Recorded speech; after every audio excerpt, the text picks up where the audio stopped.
열왕기하 4장 38절에서 44절까지 말씀을 교독합니다. 엘리사가 다시 길갈에 이르니 그 땅에 흉년이 들었는데 선지자의 제자들이 엘리사의 앞에 앉은지라. 엘리사가 자기 사환에게 이르되 큰 솥을 걸고 선지자의 제자들을 위하여 국을 끓이라 하매 한 사람이 채소를 캐러 들에 나가 들 포도 농쿨을 만나 그것에서 들 호박을 따서 옷자락에 채워 가지고 돌아와 썰어 국 끓이는 솥에 넣되 그들은 무엇인지 알지 못한지라. 이에 퍼다가 무리에게 주어 먹게 하였더니 무리가 국을 먹다가 그들이 외쳐 이르되 하나님의 사람이여 솥에 죽음의 독이 있나이다 하고 능히 먹지 못하는지라. 엘리사가 이르되 그러면 가루를 가져오라 하여 솥에 던지고 이르되 퍼다가 무리에게 주어 먹게 하라 하매 이에 솥 가운데 독이 없어진지라.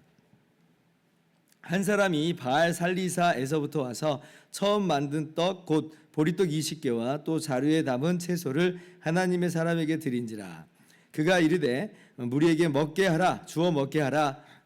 그 사환이 이르되 내가 어찌 이것을 100명에게 주겠나이까 하나. 엘리사는 또 이르되 무리에게 주어 먹게 하라. 여호와의 말씀이 그들이 먹고 남으리라 하셨느니라. 같이요. 그가 그들 앞에 주었더니 여호와께서 말씀하신 대로 먹고 남았더라. 아멘. 할렐루야. 하나님의 크신 은혜와 평강이 오늘도 변함없이 여러분 가운데 가득 넘치기를 주님의 이름으로 축원합니다. 어제 우리가 그 하나님께서 엘리사를 통해서 그 수넴 여인의 그 죽은 아들을 다시 살리시는 그 기적을 함께 보았습니다. 그래서 이제 구역 우리 단톡방에 단체 카톡방에 그렇게 이제 글을 제가 올렸는데요. 우리 많은 교우들이 또 거기에 이제 또 글을 올리시면서 또 아멘도 하시면서 반응을 하셨습니다. 근데 이제 그 글 중에 한 우리 성도님의 이 나눔입니다. 이 33절에 보면 그 엘리사가 하나님께 기도하고 34절에 자기의 눈을 그의 눈에 맞추고 자기 입을 그의 입에 그리고 자기의 손을 그의 손에 이렇게 포개듯이 이렇게 하면서 그 위에 엎드려요.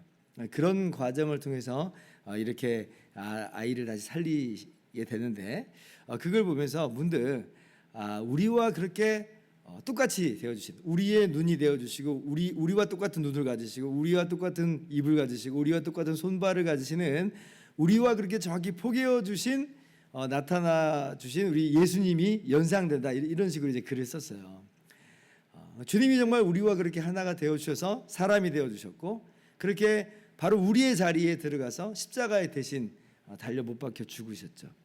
그래서 예수님 때문에 살아난 것이 바로 그 장면에서 흘낏 보인다라고 하는데 제가 무릎을 딱 치면서 그렇게까지 생각은 해본 적은 없었는데 근데 정말 의미가 있다.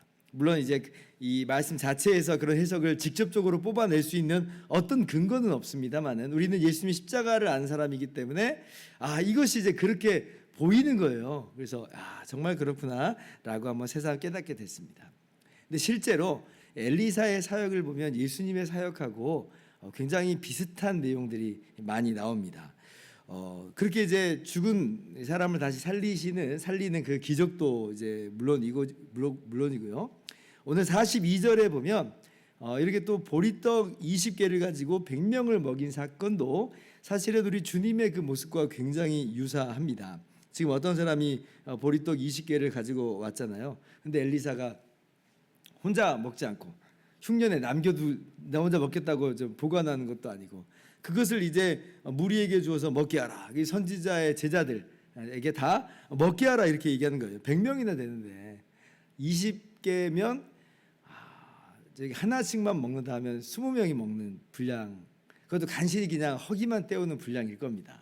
근데 100명을 주어 먹게 하라는 게 얼마나 정말 말도 안 되는 이야기예요. 그런데 이제 100명에게 주어 먹게 하라 이렇게 얘기하는 거예요.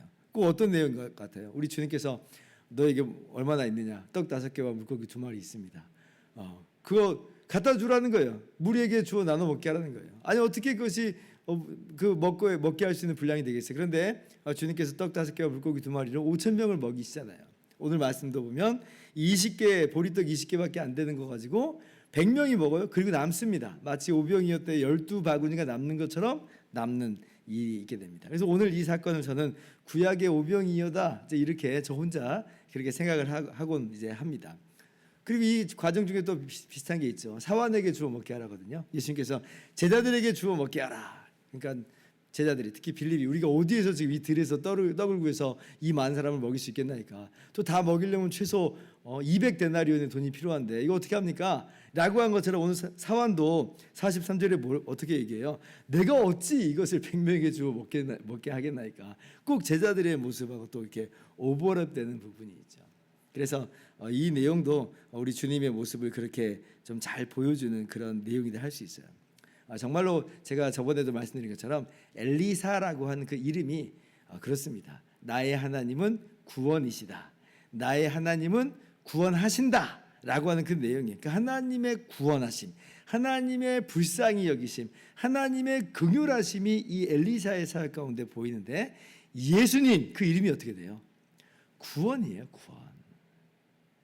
자기 백성을 저희 죄에서 구원할 자이심이라 라고 더 풀어서 마태복음에 설명을 했지만 그냥 이야기하자면 구원이에요. 구원. 그러니까 엘리사는 그런 측면에서 예수님의 모습을 예표한다. 그러니까 미리 보여주는 그런 사람 중에 하나였다라고 우리가 이제 그렇게 이야기를 할 수가 있는 거죠. 그래서 이 엘리사의 사역을 보면서 지금 흉년 기간에 이렇게 막 그 제자들을 먹이잖아요. 이 제자들이 그냥 방치하고 뭐 나도 어떻게 할 수가 없어. 이제 그렇지 않잖아요.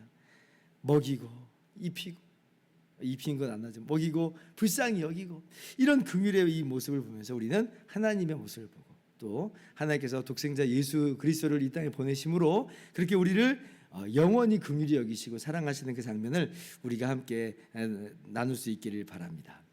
오늘 이제 특별히 제가 말씀 중에서 감동이 되는 거는요. 이 두 번째 이 구약의 오병이어 사건도 감동인데 첫 번째 오늘 기록되어 있는 이 사건이 사실은 조금 더 전 더 감동이 됩니다.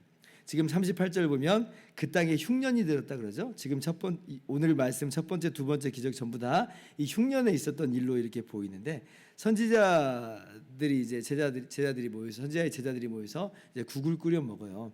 아니 지금 이렇게 지금 모여서 국을 끓는 모습이 굉장히 뭐 오늘날 캠핑하는 것처럼 재밌을 것 같고 이제 그렇게 보이지만 전혀 그렇지 않아요. 흉년에 먹을 게 없어가지고 그냥 죽 끓이면서 어떻게 하든지 지금 헉이라도 떼어보려고 하는 거예요. 그래서 원래는 이제 최소한 국을 끓이면 그 스프처럼 끓이려면 좋은 재료를 끓여야지 그나마 맛있을 텐데 지금 그 재료를 구할 수 없으니까 막 들에 나가지고 어떻게 하든 먹을 수 있는 거 그거 다 그냥 모아다가 이 국에다 끓여 넣는 거예요. 그러니까 이게 평상시 같으면 하지 않을 일들인데, 근데 워낙 지금 흉년이니까 이제 그렇게 했던 것이에요. 근데 이제 또 어떤 사람이 이제 그래서 이제 뭐 하나를 캐왔습니다. 지금 보니까 들호박을 땄다 그랬죠.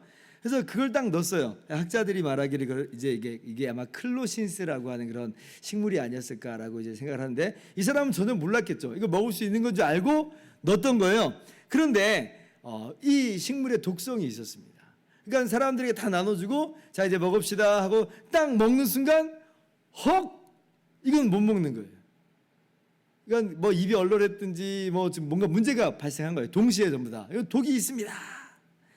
이 클로신스라고 하는 식물이 쓰고 복통을 일으키고 또 그리고 신경통을 이제 유발하는 신경계통에 이제 독으로 작용을 하는 그런 식물이라고 그래요. 자 그러면 어지간하면 야 버려 이럴 거거든요. 근데 지금 버려 그런 게 아니라 독이 있습니다 라고밖에 말 못하는 건 뭐예요? 흉년이거든요. 먹을 게 없는 상황에서 이거라도 먹어야 될 텐데 지금 독이 있으니까 버리지도 못하고 먹지도 못하고 어쩔 줄 모르는 그런 상황이 되어버린 겁니다. 얼마나 안타까워요. 지금 먹을 게 없는데. 그때 이제 엘리사 선지자가 41절에 보면 가루를 가져다가 이제 그 솥에 국에 던지죠. 그리고 다시 이제 무리에게 퍼주라는 거예요. 그 가루 자체가 뭐 신비한 가루 아닙니다. 하나님께서 기적을 베푸신 거죠. 엘리사의 손을 통해서 기적을 베푸셨다. 그래서 독을 해독하시고 먹을 수 있게 하신 거예요. 일용할 양식을 공급하신 거예요. 하나님께서 구원하시고 하나님께서 긍휼히 여기심을 이 사건 속에서 이제 보여주는데, 제가 감동이 되는 건 뭐냐면 그 누군가예요. 이제 들호박을 따가지고 넣은 사람은 얼마나 죽을 맛이겠어요. 나 때문에 이거 다 망친 거예요. 안 그래도 먹을 게 없는 이 상황 속에서 나 하나의 실수로 말미암아 모든 사람의 수고가 다 엉망이 돼버리고 모든 사람이 다 굶주려야 되는 그런 상황이 됐으니까 얼마나 지금 안타까운 상황이겠어요. 이 바보 같은 놈, 너 때문이야 하고 막 자책을 있는 대로 할 거예요. 난 쓸모없는 존재야 뭐 이러면서. 그런데 이제 오늘 엘리사의 이 기적을 통해서 하나님께서는 그 사람까지도 고쳐주신 거예요. 사실은 그 사람의 이 상한 마음, 그 사람의 그 연약한 마음도 어루만지시면서 회복시켜 주신 것이다. 이 독이 다 풀어지고 해독이 됐으니까 이 사람이 얼마나 안심했겠어요. 지옥에 떨어졌다가 다시 이제 올라온 그런 기분일 겁니다. 그러니까 이 사람의 모습을 보면서 얼마나 이게도 감동이 되는지. 야, 하나님께서 우리의 굶주림을 채우시고 우리 연약함을 돌보시는구나. 떡 5개와 물고기 2마리로 5,000명을 먹이신 것처럼 우리를 영원히 그렇게 긍휼히 여기시고 불쌍히 여기시는, 마침내 십자가에서 대신 죽기까지 하여 주신 정말 우리를 너무나 사랑하시는 하나님이구나. 오늘 말씀 속에서 다시 한번 우리가 발견하게 되는 것입니다. 그러므로 오늘 우리가 우리의 구원의 하나님께 아뢰면서 나아갑시다. 우리를 불쌍히 여기시는 주님께 아뢰면서 나아갑시다. 우리의 형편이 넉넉지 못하고 우리의 여건과 상황이 정말 만만하지 않습니다. 이럴 때에 우리는 어떻게 할 줄을 몰라서 우왕좌왕하고 있을 때, 우리가 오직 그러나 주님을 바라볼 때에 주님께서는 우리에게 일용할 양식을 주시고 우리 연약함을 보듬어 주시고 싸매어 주시고 회복시켜 주시고 소생시켜 주심으로 우리로 하여금 오늘을 한 걸음을 걸어갈 수 있는 또 힘을 주시죠.